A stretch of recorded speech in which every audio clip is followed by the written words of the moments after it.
Hey guys, this is Chris with C&M Aquatics. Welcome back.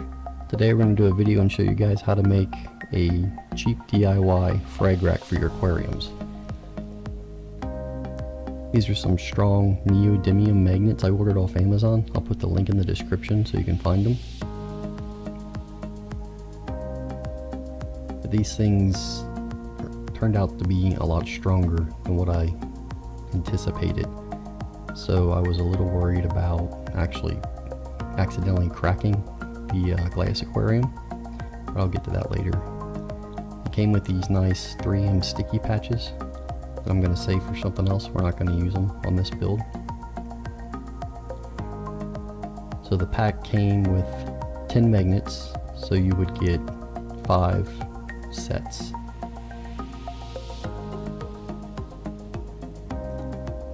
Came with these little rings in between them. Makes them easier to pull apart. Make sure you save these rings for later. We're going to use them when we attach the rack to the aquarium.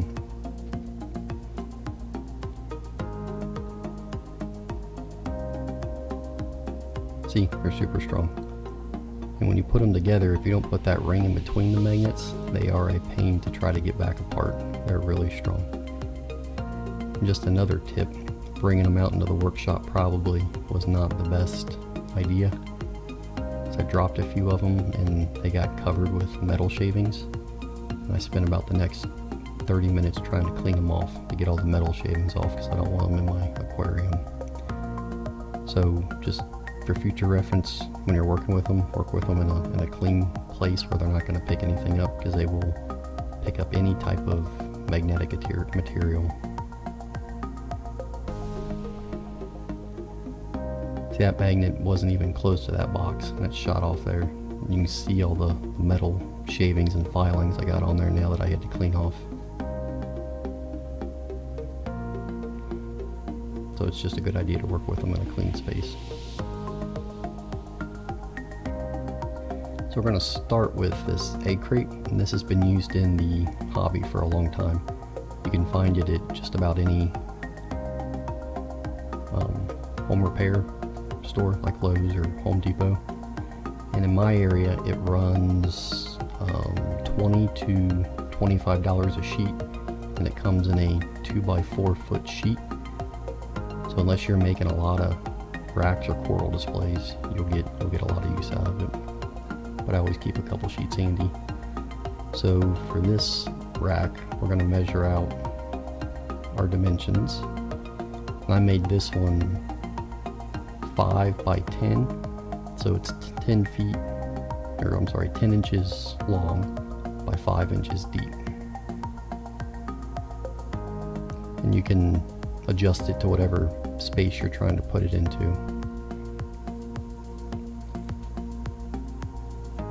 I started cutting the egg crate with these little tin snips, and it works pretty well.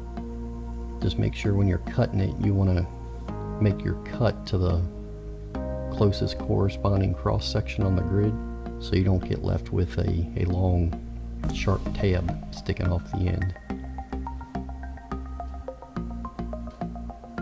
But it cuts pretty easy with these snips.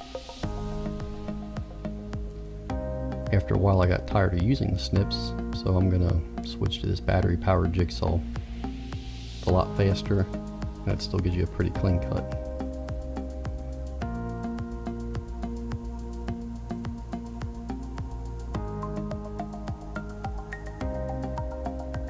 Cuts right through there.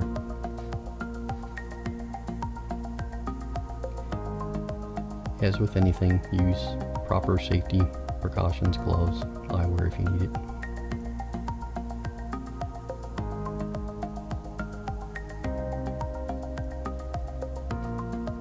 If you have access to a bench grinder, it makes it a lot easier. So you can only get so close with the snips, so you gotta file off the excess tab if you want to make it nice and smooth. So we'll just grind off the excess tabs here on the grinder.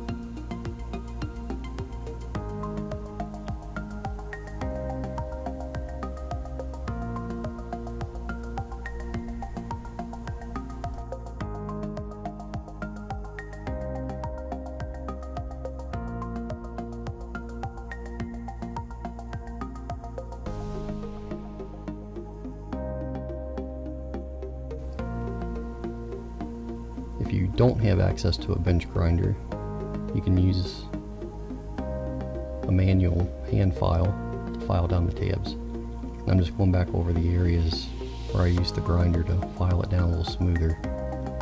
You get these little, when you use the bench grinder, it actually heats up the styrene. These egg crates are made out of styrene and it actually melts it, and you get these little tabs. If you pull them off right away, if you got gloves on, they'll come right off. But if you let them harden, then you get stuck with these little melted tabs that I had to come back and file off. So it's easier just to pull them off when you grind them the first time.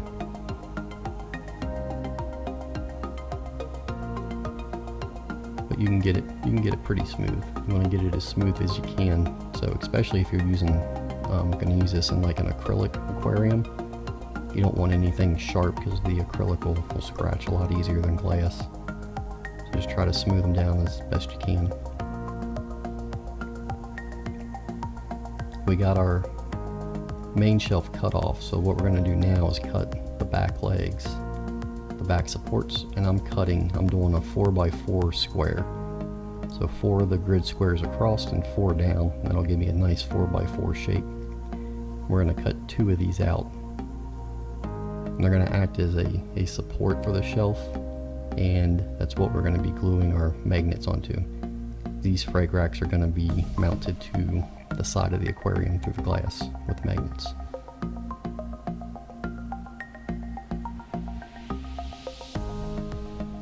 Okay, so we got our top shelf, we got one base leg cut out here. And I'm going to use zip ties, but you could glue it. But what you want to do is you want to make sure the top lip of the base leg meets up with the top edge of the shelf, so that you don't get a lot of play and movement, and so they're equal on both sides. So like I said, I'm just using standard zip ties to tie them into place here.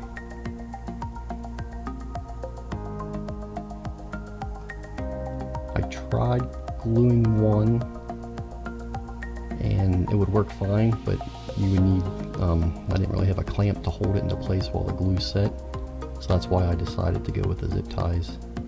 This is just a cheap build using things you got laying around the house or the garage.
So now we got our supports, our base legs zip tied onto our shelf. It's time to glue our magnets.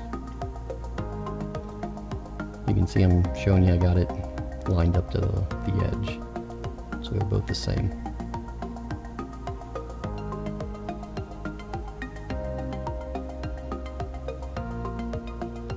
What I'm doing here is I'm checking the polarity of the magnet, because when I glued them on to the rack, I want to make sure the polarity was facing the same direction on each side.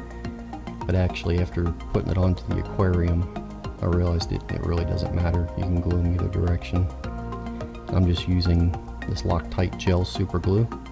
You can use any type of cyanoacrylate super glue. Your fragging glue is acceptable. You can use it. It's safe for the tank. This is safe for the tank. I did a review on some different glues. As long as it's the gel cyanoacrylate super glue, it's safe to use in your aquarium. So you just put some glue. I put it on the cross braces. I did a plus sign down and across, and then just drop the magnet on there and let it set. And after roughly 10 minutes or so, the super glue was set enough to where you can handle it.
I'm showing here after the glue's set. They're set pretty good there.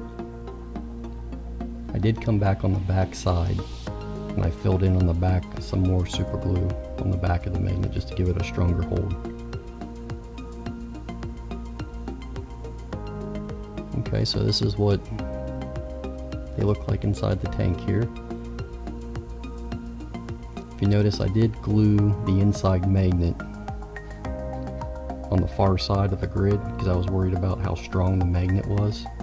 Attaching it to the glass of the aquarium, I didn't want them to grab and smack together and actually crack the glass. So gluing them on the inside like that gives it a little more space, so they don't have that as strong of attraction to each other, so they're not slamming against the glass. And when I put them on, I did put that ring that I showed you at the beginning of the video on the underside of the outside magnet just to help keep it off the glass. When ordering magnets off Amazon or wherever you're getting them, just make sure that they are epoxy coated, so that way it helps protect against scratching or cracking the glass, and you don't have a metal magnet in the tank, so it's not leaching anything into the water. I don't know if it would, but I don't want to take that chance and kill anything. So it is important when you're getting your magnets to make sure that they are epoxy coated. You can see here I've got some acropora and some heavy rock sitting on this one, and they're holding just fine. Thanks for watching, guys. I appreciate it. If you have any comments or suggestions, please leave them down below. Thanks for watching.